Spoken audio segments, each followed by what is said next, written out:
A state trooper is dead, killed as he was trying to help a driver who slid off the road.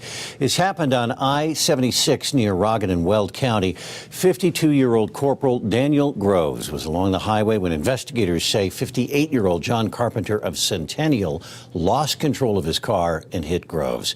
Carpenter had minor injuries. Governor Polis has ordered flags be lowered to half staff across our state until sunset on the day of Trooper Groves' memorial service.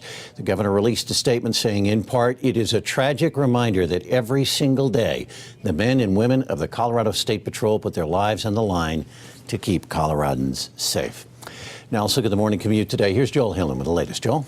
Alan, I-25 has been a tough drive, and that continues to be the case. This is I-25 as you get to Wellington. It is closed out to the state line, Highway 85, 287 as well. Here we are across the Denver metro area. I-70 to the east of town remains closed. I-76, US 6 through Clear Creek Canyon. We're going to have various closures along I-70 and portions of US 6, Highway 40 as they do avalanche mitigation work. This is I-25 in Ridgegate. Now, it has reopened, Alan, as you get from Ridgegate out to Castle Rock. The closure from Castle Rock to Colorado Springs remains in place through this afternoon. All right, Joel, thanks a lot.